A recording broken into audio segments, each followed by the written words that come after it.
One evening a CEO was returning from his job, and on the way he saw 3 little boys selling candy and crying at the same time. When the CEO noticed this scene, he walked over to them and gently asked why at such a young age they were doing this, and why they were crying. The oldest boy, struggling through his sobs, replied that their father had cancer and they needed money for his treatment. Hearing this, the CEO's eyes widened with both surprise and sadness. But deep inside his heart a voice told him that maybe these kids were just making up a story, so that people would feel pity and buy candy from them. The CEO's name was Michael, and he had always lived his life thinking only in the language of business and profit. For him, the purpose of life was to earn more, expand his empire, and never allow emotions to get in the way. To Michael, emotional decisions made businessmen weak. But that day, standing in front of 3 innocent children with tear-streaked faces, he felt something unusual stirring inside him. Michael decided not to waste time and to dig straight into the truth. He asked the boys, "Tell me honestly, where is your father? And why are you not in school?" The middle boy looked down at the ground and answered softly, "We used to go to school, but after Dad got sick, Mom said she couldn't afford both our studies and Dad's treatment. So we decided to help by selling candy, so we could raise enough money to take Dad to the hospital."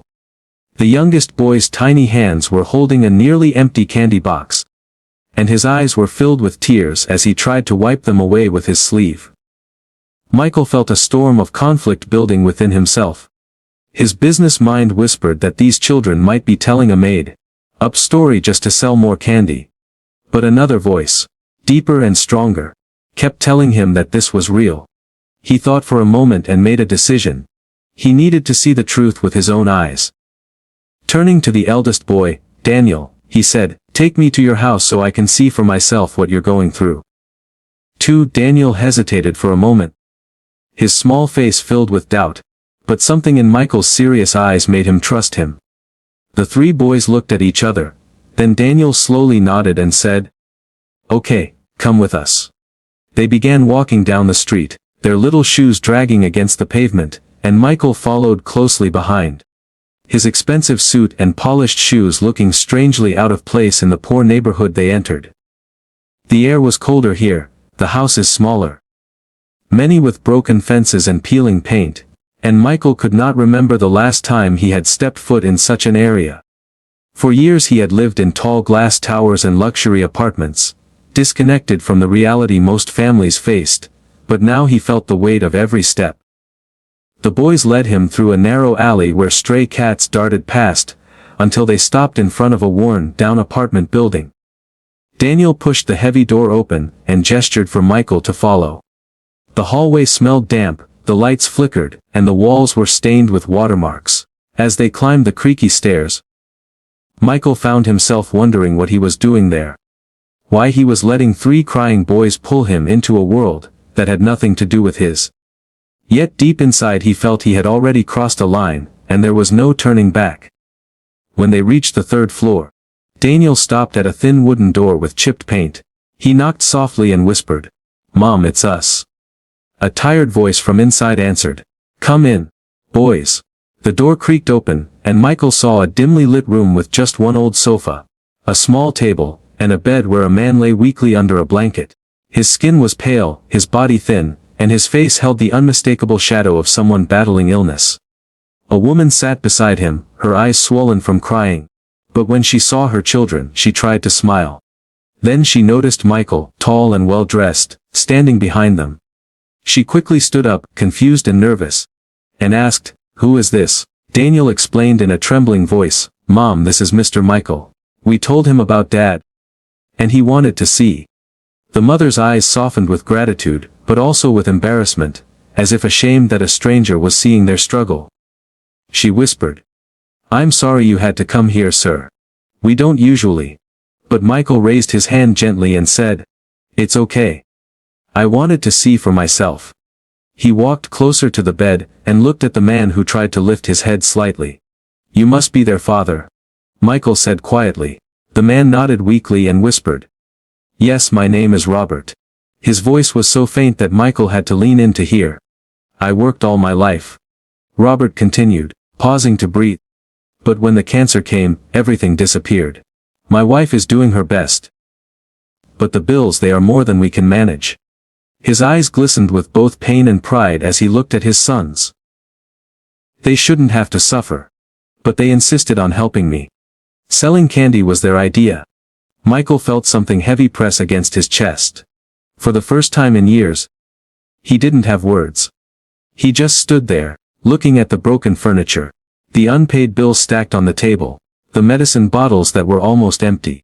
His life had been built on profit margins, quarterly reports, and endless meetings about growth, but standing in that dim apartment, none of those things seemed to matter.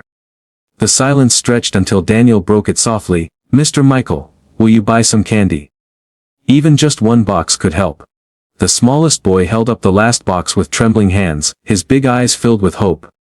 Michael slowly reached into his pocket, pulled out his wallet, and without saying a word, placed a $100 bill in the boy's hand.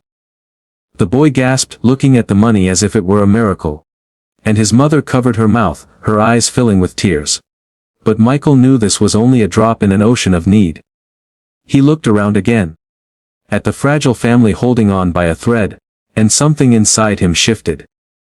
For years he had thought success was measured by the numbers on his balance sheets. But now, staring at Robert and his children, he wondered if he had been wrong all along.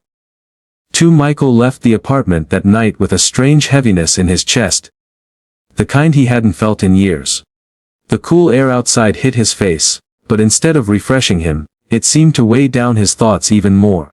He walked back toward his car, the sound of the boys' voices echoing in his ears.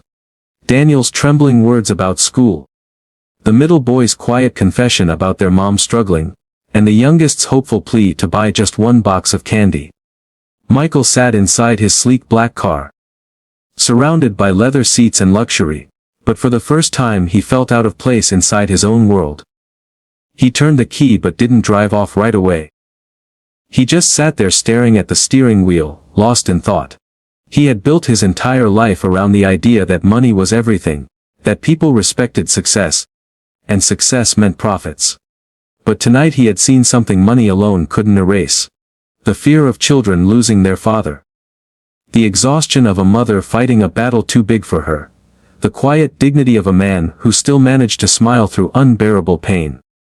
Michael thought about Robert lying on that bed, about the way his wife tried to hide her tears, and about those little boys who should have been playing in parks, or sitting in classrooms, instead of selling candy on the streets.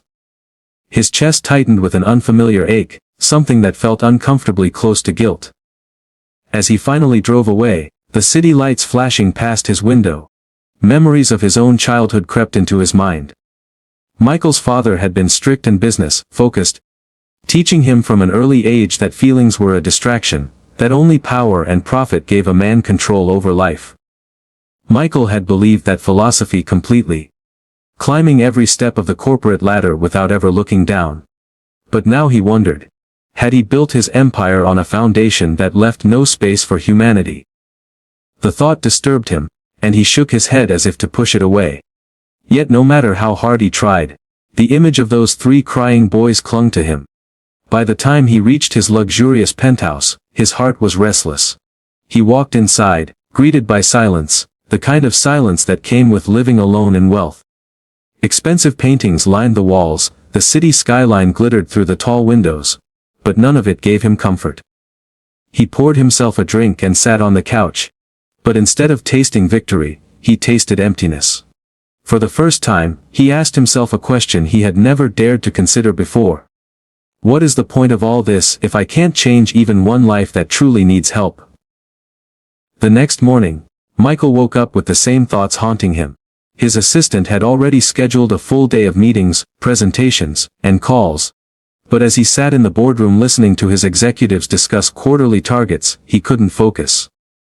Every slide, every chart, every percentage increase in profit, seemed meaningless compared to the memory of Robert gasping for breath on that bed, and Daniel's desperate eyes asking him for help.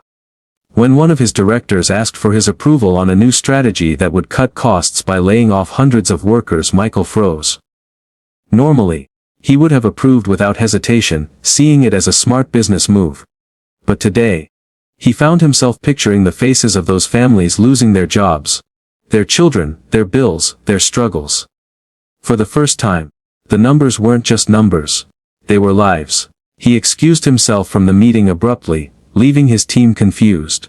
Back in his office, he closed the door, loosened his tie, and stared out the window at the city below. He realized that the encounter with those boys had cracked something inside him. And now everything was flooding through the opening: guilt, compassion, questions he had buried for years. That evening, instead of going home, Michael found himself driving back to that broken down apartment building. He didn't know what exactly he was going to do, but he knew he couldn't just forget them. When he knocked on the door, the mother opened it, surprised to see him again. "Mr. Michael?" she asked, her voice both confused and cautious. "I hope I'm not intruding," Michael said softly, his tone different from the confident CEO voice he usually carried. She let him in, and once again he saw Robert lying weakly, the boys sitting close to him. This time, the children's faces lit up with recognition and a glimmer of hope. Michael sat down, looked at Robert and asked, "Have you been able to see a doctor recently?" Robert shook his head faintly, saying, "Not in weeks. The treatments are too expensive." Michael swallowed hard, feeling that same heaviness again, but this time he didn't want to ignore it. He turned to the family and said, "I want to help. Tell me exactly what you need." The room fell silent, the mother's eyes widening, Robert's lips parting in disbelief. "Sir, we can't ask you for that," she whispered. But Michael shook his head firmly. "I'm not here as a businessman. I'm here as someone who can't ignore what I've seen. Let me help your family." Daniel's small voice broke the silence as he whispered, "Does that mean Dad can get better?" Michael looked at the boy and said with more determination than he had ever felt in his life, "Yes. We'll do everything we can to make him better." For the first time since he had met them, he saw hope in those children's eyes instead of fear, and in that moment, Michael knew his life was beginning to change in ways he never expected. 2. Michael left their apartment that night with a determination that surprised even himself.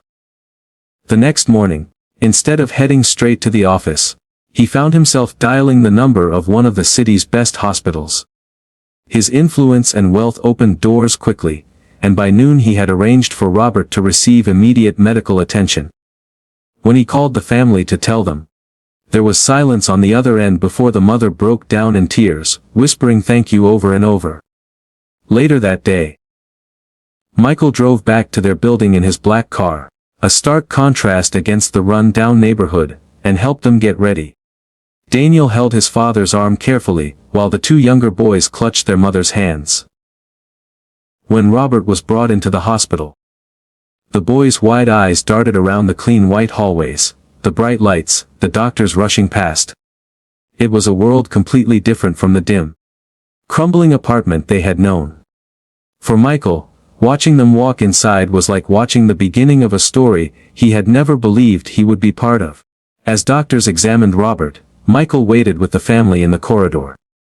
The youngest boy leaned against his mother, exhausted, while Daniel sat quietly beside Michael, sneaking glances at him. Finally, Daniel whispered, "Why are you helping us, Mr. Michael? People don't usually care." Michael looked at him, struggling to find words. He wasn't used to explaining himself.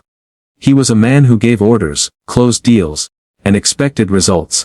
But here, looking into the hopeful eyes of a child, he felt stripped of all his titles. "Because I can," he said softly. "And because I should have cared a long time ago."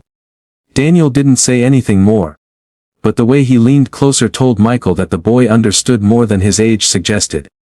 Hours later, the doctor came out with results. Robert's cancer was in an advanced stage, but with aggressive treatment there was still a chance. The words, "chance," hit the family like a lifeline. And Michael caught the spark of hope in their eyes. Without hesitation, he told the doctor to proceed with the best possible care. The mother turned to him with tears streaming down her face. "We can never repay you," she whispered. Michael shook his head firmly. "Don't think of it as repayment. Just think of it as one human being doing what he should." Inside though, he knew it was more than that. He wasn't just helping them. He was confronting a truth about himself he had buried for years. Over the next few weeks, Michael became a constant presence in their lives. Every evening after leaving his office, he would drive to the hospital to check on Robert's progress. He watched as the treatments took their toll on Robert's body, leaving him weaker some days and stronger on others. He saw the mother holding her husband's hand every moment, whispering encouragement, refusing to let despair take over. And he saw the boys, Daniel trying to act older than his age, comforting his brothers, while the younger two drew pictures with crayons, and taped them to their father's bed to make him smile. Michael, who once measured his days in profits and losses, now found himself measuring them in these small moments. Robert's faint smile after a painful treatment. Daniel's laughter when Michael brought him a new set of books, the youngest boy falling asleep on his lap in the waiting room. But even as hope grew, Michael began to notice the weight of reality. The treatments were expensive, the bills piling up quickly, and though he paid them without blinking, he realized how impossible this would have been for the family without him. One night, sitting by Robert's bed, Michael confessed quietly, "You know, Robert, I never thought much about life outside of business. I believed money was the goal, the only goal. But you and your family, you've shown me something I didn't know I was missing." Robert, weak but alert, looked at him with tired eyes and said, "Michael, money matters, but it isn't the purpose.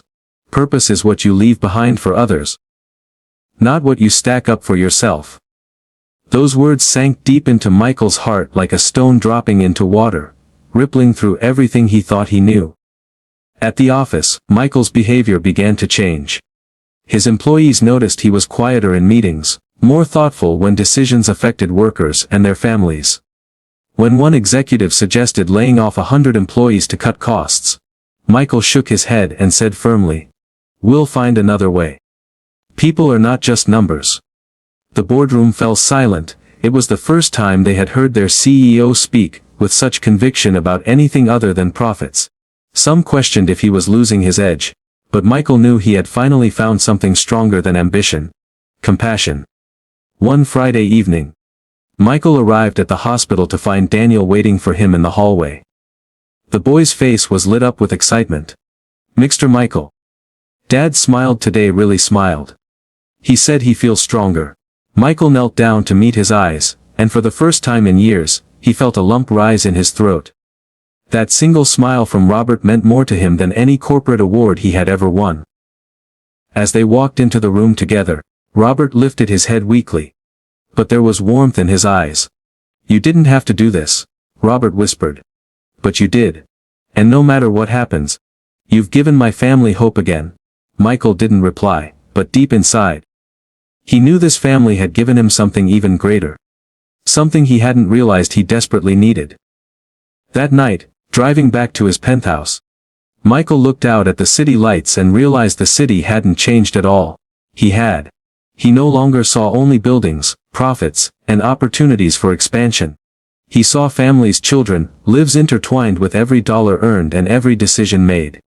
For the first time, he wondered if his true legacy would not be his company's size but the lives he touched. And as he parked his car and stepped into the quiet loneliness of his home, one thought echoed in his mind: this was only the beginning of his transformation. The days turned into weeks, and Robert's treatments continued with ups and downs.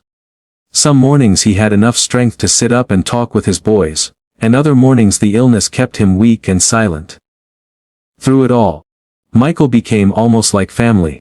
The nurses at the hospital began to recognize him, the receptionist greeted him by name. At first, they assumed he was a relative. But soon they realized he was something different. Someone who chose to be there, someone who gave his time not out of obligation but out of choice.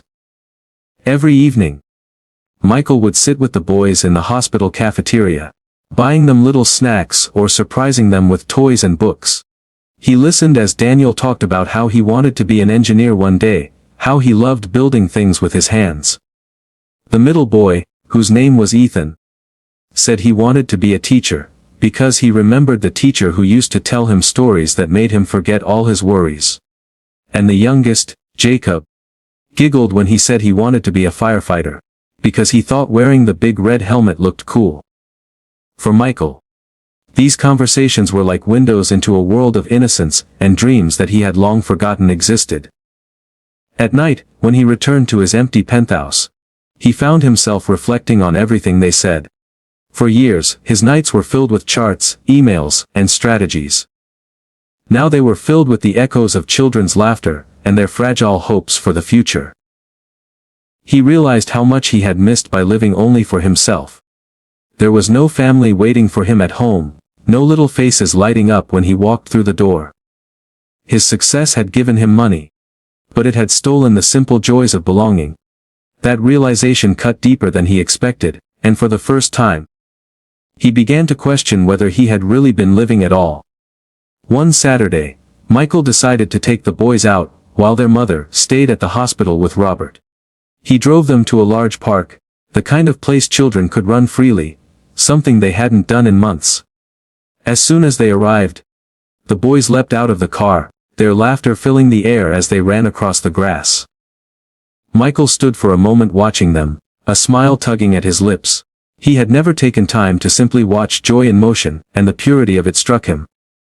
Daniel ran back and tugged on his arm. "Come on, Mr. Michael. Play with us." At first Michael hesitated, thinking of his expensive suit and shoes, but then he surprised himself by actually running after them, laughing like he hadn't laughed in decades. They played tag until all four of them collapsed on the grass, breathless and smiling. Jacob climbed onto his chest and said, "You're not just a CEO. You're like our friend." Michael felt a lump rise in his throat at those words, and all he could do was hug the little boy tightly. Later that afternoon, as they ate ice cream on a bench, Daniel looked at Michael seriously and asked, "Do you think Dad will get better?" Michael didn't know how to answer. He wanted to promise them yes, but he knew promises could be dangerous when fate was uncertain. Instead, he looked Daniel in the eye and said, "We're going to fight for it, every single day. That's what matters. That we don't give up." Daniel nodded slowly, his eyes showing that he understood more than his words let on. In that moment, Michael realized that Daniel was carrying the weight of being the eldest, of trying to protect his brothers. And it reminded him of himself at that age. Except Michael had never protected anyone but his own ambition. He reached out and put a hand on Daniel's shoulder. "You don't have to carry this alone. I'm here now too." The boy's lips trembled, and for the first time, Daniel allowed himself to lean into Michael's embrace like a child who needed someone bigger to hold him. As the weeks passed, Michael's life at the office continued to shift. He found himself caring less about quarterly reports, and more about initiatives that would actually improve people's lives. He started new programs to support employees with sick family members, offering them financial aid and time off. He invested company money into community healthcare projects, something his board didn't fully understand at first. But Michael didn't care about their confusion. For the first time, he was making decisions with his heart, not just his calculator. Some of his executives whispered that he was changing, but they couldn't deny the loyalty his employees began to show. Workers who once felt invisible now saw a leader who cared. One evening, after another long day at the hospital, Michael sat alone in his car before driving off. He looked up at the hospital windows glowing against the night sky, and thought about Robert fighting for each breath, about the boys clinging to hope, about the mother who never stopped believing. He realized this family had become a mirror, showing him everything he had been blind to for years. His heart, once cold and locked away, was now wide open, and though it scared him, it also gave him a sense of purpose stronger than any business victory. When he finally drove home, he didn't head straight to bed. Instead, he walked through his vast apartment, and stopped in front of the large window, overlooking the city. For the first time, he didn't see it as a playground for wealth, or a battlefield for competition. He saw it as a city full of people like Robert's family. People with struggles, dreams, and stories untold. And standing there, looking out at the lights, he whispered to himself, "I have the power to change lives. What good is it if I don't use it?" That night, Michael made a silent promise. He promised that no matter what happened with Robert's treatment, no matter how the story ended, He would never go back to being the man he used to be. He would not let greed blind him again. The laughter of those three little boys, their tears, their hope, it had become part of him now. And in his heart, he knew this was only the beginning of a new life, not just for Robert's family, but for himself as well. The hospital became almost a second home for Michael as Robert's treatments dragged on. Some days brought good news. A test result showing improvement. A doctor saying Robert was responding better than expected. And on those days the family's faces lit up with joy, and Michael felt his own heart lift with them. Other days brought setbacks, fevers, painful side effects, exhaustion that left Robert barely able to open his eyes. On those nights, the boys sat quietly in the waiting room, holding each other's hands while their mother whispered prayers, and Michael stayed beside them, refusing to leave until he was sure Robert was stable again. He had attended board meetings and global conferences in his life, but nothing had ever demanded his patience and strength the way sitting in that hospital did. Yet strangely, he felt more alive in those moments of waiting and hoping than he ever had in all his years of chasing profit. One evening, after a long treatment session, Michael walked into Robert's room and found him awake, looking out the window. The city lights reflected in Robert's tired eyes, and he turned to Michael with a faint smile. "You remind me of someone," Robert said softly. Michael pulled a chair closer. "Who's that?" Robert's voice was weak, but steady. "When I was younger, I knew a man who had everything, money, success, respect. But he never gave any of it back. When he died, people attended his funeral out of obligation, not love. I always swore I wouldn't live that way. And now, looking at you, I see someone standing at the crossroads. You've been given a second chance, Michael. Don't waste it." Michael sat quietly, those words digging into him like seeds planting themselves in fertile ground. He didn't argue, didn't make promises. He simply listened. Knowing Robert's perspective came from the edge between life and death, a place of clarity few people reached. As the weeks passed, Michael's bond with the boys grew stronger. Daniel often sat with him, asking questions about business, curious about how Michael had built his company. Michael explained things in simple words, and one night Daniel asked, "If you know so much, why didn't you help people before us?" Michael froze, taken aback by the innocence of the question. He sighed and admitted, "Because I was blind, Daniel. I thought money was the only thing that mattered. I didn't realize how wrong I was until I met you and your family." Daniel nodded slowly, as if processing an answer that was both sad and hopeful at the same time. Meanwhile, Ethan often brought drawings to show Michael. Pictures of his dad as a superhero, of their family smiling together, of Michael himself standing beside them. When Ethan shyly handed over one drawing of Michael with angel wings, Michael's throat tightened. Jacob, the youngest, simply loved to climb into Michael's lap, giggling as he told him stories about how he'd save people when he became a firefighter. Michael found himself holding the boy tightly, silently vowing that Jacob would grow up with chances he had never dreamed of before. At the office, the change in Michael became impossible to ignore. His staff noticed he no longer rushed through conversations, and he began organizing charity events under the company's name. Not for publicity but because he truly cared. He launched a healthcare support fund for employees' families, insisting no one should go through what Robert's family had endured without help.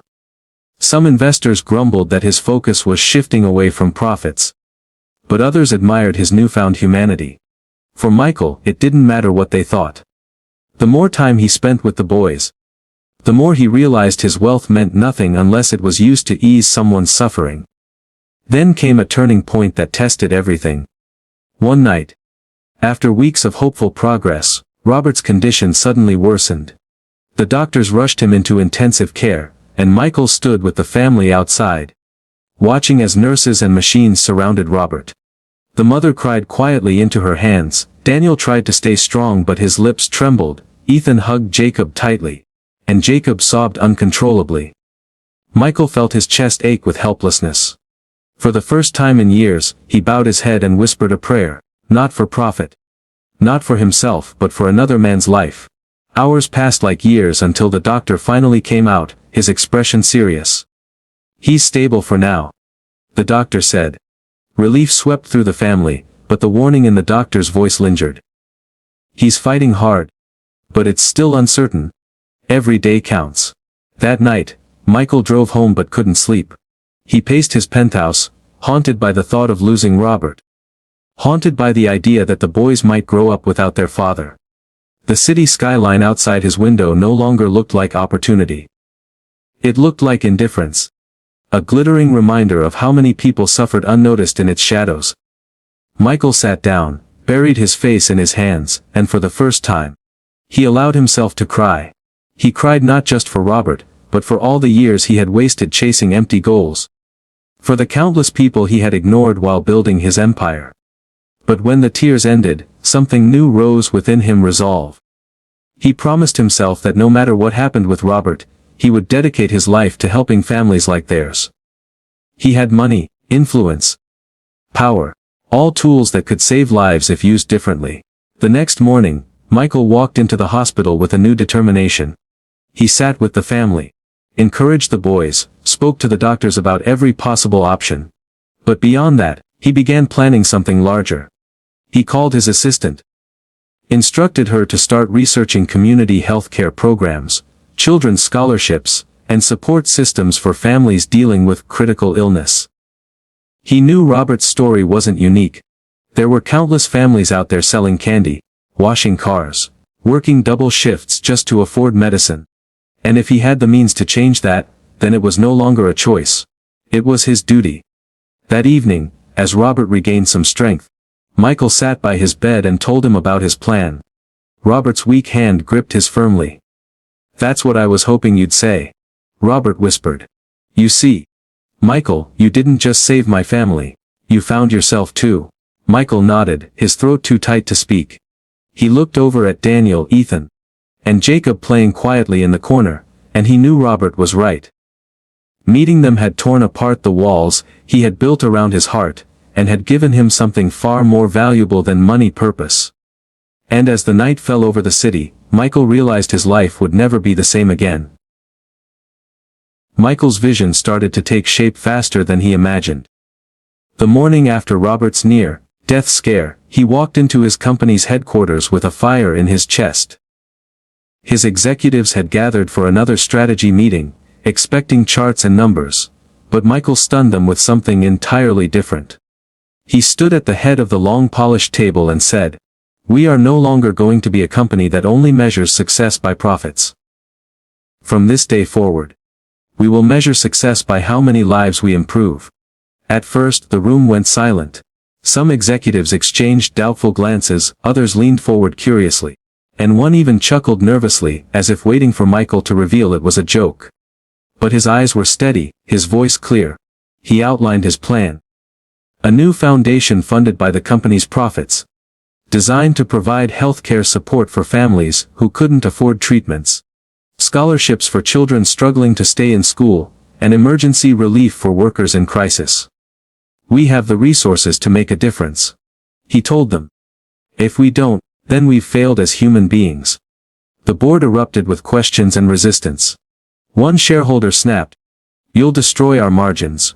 Another warned, "Investors will walk." But Michael stood firm. "Let them walk," he replied.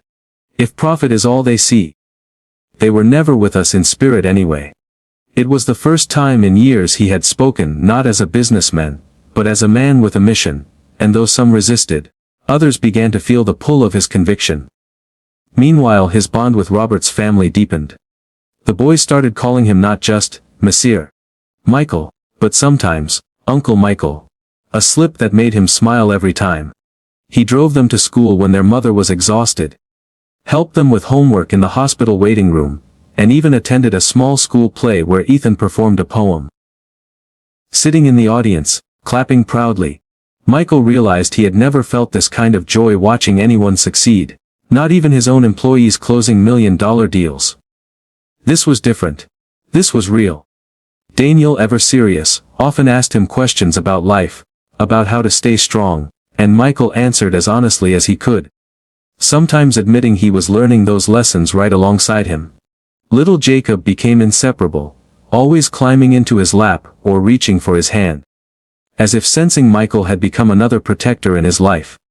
For a man who had lived alone in silence for years, their trust and affection filled a hole he hadn't even known was there. But Robert's condition remained fragile, and the shadow of uncertainty loomed over them all.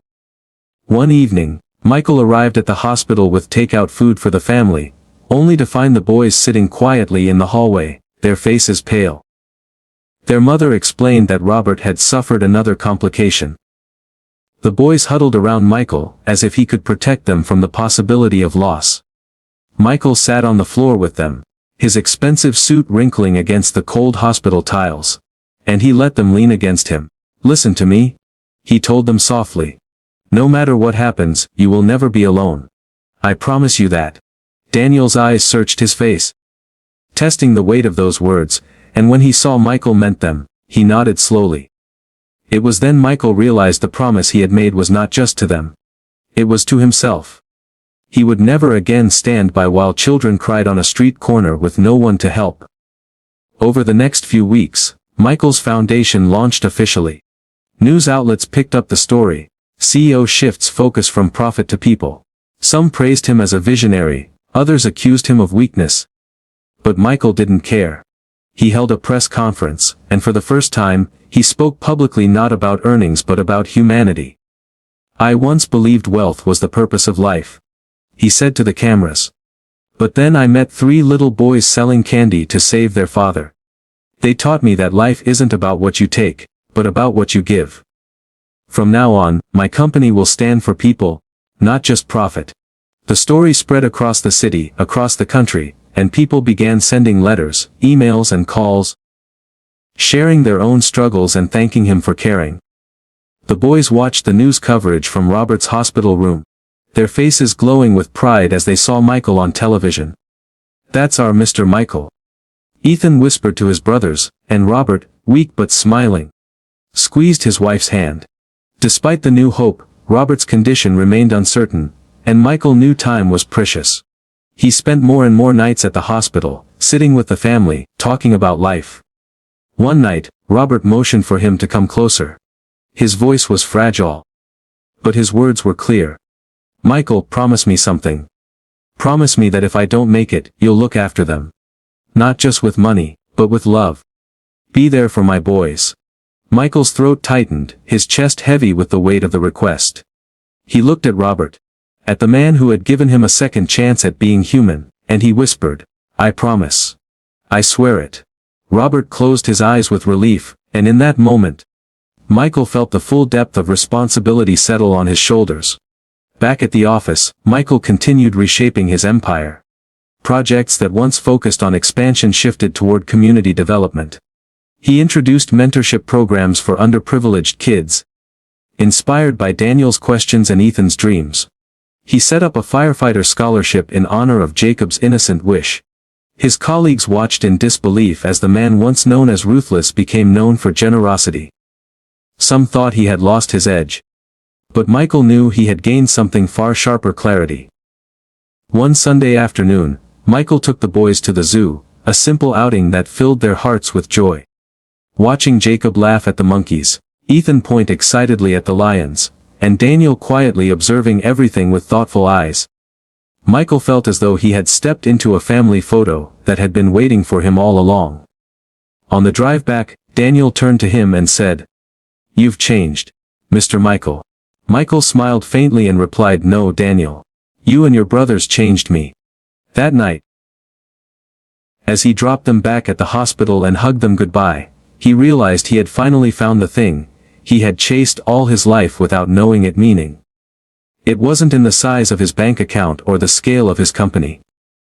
It was in the laughter of children, in the hope he saw in a sick man's eyes, in the promise he made to never let them down. And as he drove home through the city lights, he knew the road ahead wouldn't be easy, but for the first time, he was walking it with a full heart. The hospital corridors had become a second world for Michael, a place where time slowed, where minutes felt like hours. And every heartbeat seemed to carry the weight of a question. Would Robert make it through the night? For weeks there had been small victories. Moments when Robert's color returned, when he could sit up and talk for a while, But as the autumn chill deepened outside, so too did Robert's weakness. The doctors grew more cautious in their words, never promising too much, only saying, "He's fighting, but his body is very tired." Michael stayed close, juggling the demands of his company with hours by Robert's side. He often found himself staring at the frail man in the hospital bed, remembering the strength he had once seen in him when they first spoke.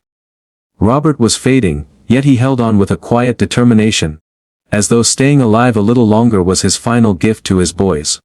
One particularly cold evening, Michael arrived to find the boys huddled together in the waiting room, their mother holding back tears. The look on her face told him everything before she even spoke. "Has worse tonight," she whispered. Michael walked into Robert's room, his heart heavy, and saw the man lying pale against the sheets, every breath a struggle. But when Robert saw him, a flicker of recognition crossed his face, and he lifted a weak hand. Michael sat beside him, clasping it gently. "You kept your promise," Robert murmured. "You stayed." Michael nodded, unable to speak.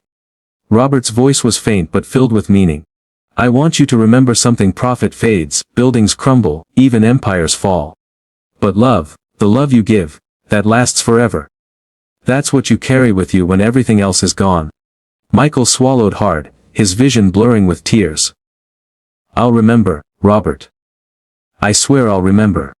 Robert gave the smallest of smiles, and for a moment, it felt like he had passed a torch from one soul to another.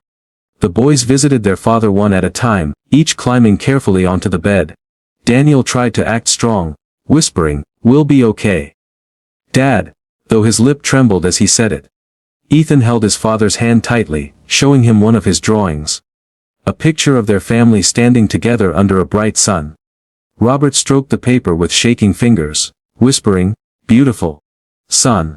Little Jacob climbed onto the bed last, curling up beside his father, tears streaming down his face as he whispered, "Don't go, Daddy." The room was thick with emotion, and Michael stepped out briefly, pacing the hallway, gripping his head as if the walls were closing in. He hated feeling powerless. For all his wealth, for all his influence, he couldn't buy Robert another lifetime. He could only be there, a witness to the most fragile part of the human story. Late that night, the doctors warned the family that the next 24 hours would be critical.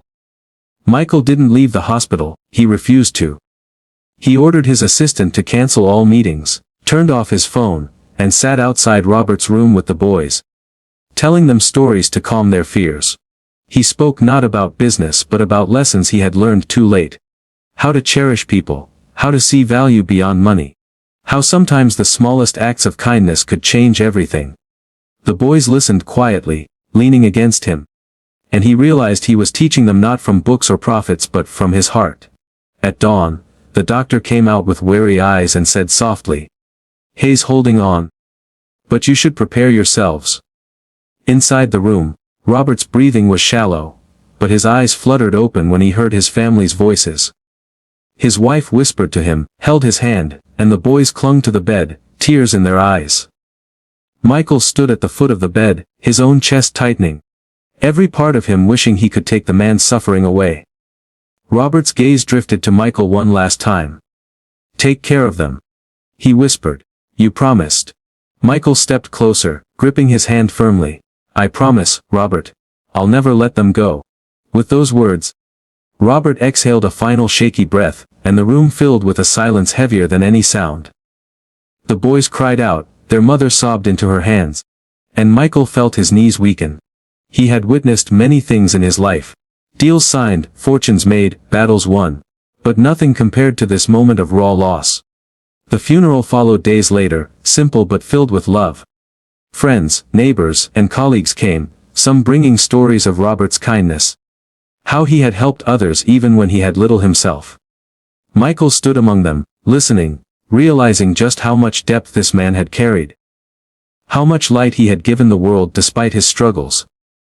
The boys clung to their mother, dressed in small suits that looked too big on their fragile frames. Their faces pale with grief.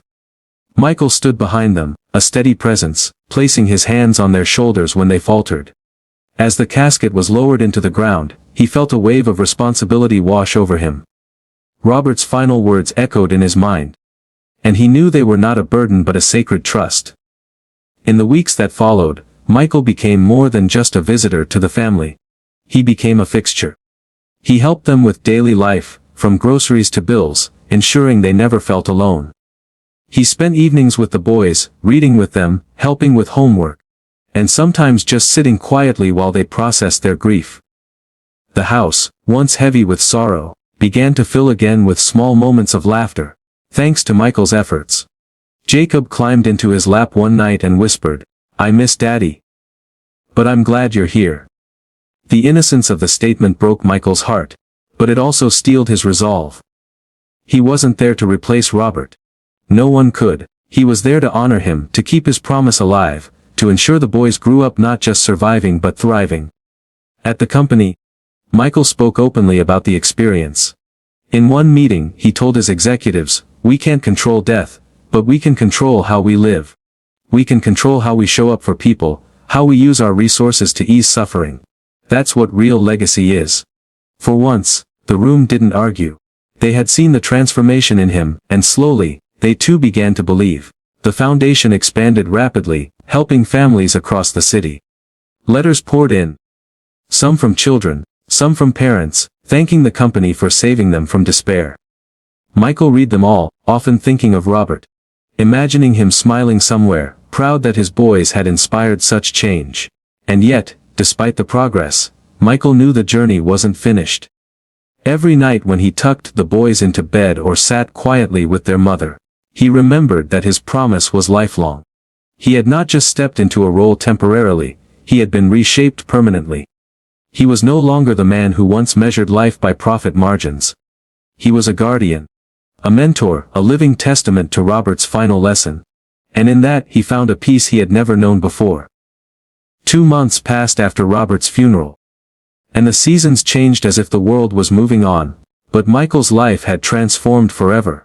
What had begun as an unexpected encounter on a quiet evening had become the very heartbeat of his existence. The boys, once small figures selling candy on the street with tear-streaked faces, were now growing under his watchful eye. Daniel had become more confident, carrying himself like a young leader, his eyes sharp with determination, no longer weighed down only by sorrow but lifted by hope. Ethan, the dreamer, filled sketchbooks with drawings of hospitals and heroes, inspired by his father's fight and Michael's guidance. And Michael made sure those dreams were nurtured with every resource possible. Little Jacob, still innocent and playful, laughed freely again, his smile a reminder that even after the darkest storms, light could return. Their mother, though scarred by loss, stood stronger now. Knowing she was not carrying the burden alone, Michael was always there. Not just as support but as family. He had become a father figure not by blood, but by love and by choice. One evening, as winter's first snowflakes drifted across the city, Michael took the family to a hill overlooking the skyline. The boys raced through the snow, their laughter ringing out into the cold night air. Michael stood behind them, hands in his coat pockets, watching them with a quiet pride. Daniel suddenly turned back, his breath forming clouds in the air, and said, "Mr. Michael, one day, I want to be like you. I want to help people the way you do." Michael's heart clenched, and he knelt down, pulling Daniel close. "No, Daniel," he said softly. "Be better than me. Be the man your father dreamed you would be." Daniel's eyes shone, and for the first time in months, he smiled a smile that carried no sorrow, only strength. Ethan joined them, tugging on Michael's arm to show him another sketch. A drawing of their family standing together. This time with Robert watching over them from the sky. Michael's throat tightened, but he forced himself to smile, pulling both boys close. Then little Jacob ran over, his cheeks red from the cold, and climbed into Michael's arms. "We're safe now," Jacob whispered, as if declaring a truth he had been waiting to believe. And in that moment, Michael realized the promise he had made to Robert wasn't just fulfilled. It was alive, beating in every laugh, every dream, every step forward those boys took. The company Michael once ran for profit had also been reborn. Its foundation spread across the country, touching thousands of lives. Families who had once felt forgotten found hope again. Hospitals received donations, schools received scholarships, and children who had nothing were given a chance to dream. People no longer saw Michael as just a CEO, they saw him as a man who had given his wealth a soul. He often stood before crowds, not boasting of success, but reminding them of the night he saw 3 boys selling candy in desperation. "They changed me," he would say. "They showed me that the greatest return on investment is not in money, but in love." And every time he said those words, the crowd would fall silent, touched by the truth behind them. But the most powerful moments weren't on stages, or in headlines. They were in the quiet evenings, when Michael sat with the boys at home, helping with homework, listening to their stories, or simply sitting in silence together. He had built skyscrapers, bought mansions, and conquered industries. But nothing compared to the simple joy of being called family. One night, as he tucked Jacob into bed, the little boy looked up at him and whispered, "I love you, Daddy." Michael froze, his heart pounding, tears welling in his eyes. It was a slip, an innocent mistake. But it carried the weight of everything he had fought to become. He kissed Jacob's forehead gently and whispered back, "I love you too, son." In that moment, he knew, he had not just kept a promise, he had gained something far greater than he had ever imagined. And so, the story of a man who once only cared about profit ended not with wealth, but with love. The 3 little boys who once stood on a corner in the cold, selling candy to save their father, had given him the greatest gift of all, a purpose, a family, and a legacy built not on money, but on humanity. Sometimes it takes the smallest hands, the weakest voices, the purest hearts to teach us what truly matters. If this story touched your heart, don't just move on. Let it remind you that kindness can change lives, that promises can rebuild families, that love can outlast even death. And if you believe the world needs more stories like this, stories that awaken the heart and inspire change, then show your love. Like this video. Share it with someone who needs hope, and subscribe to this channel, so together we can spread more light in a world that desperately needs it. Because in the end, it's not profit that defines us, but the love we leave behind.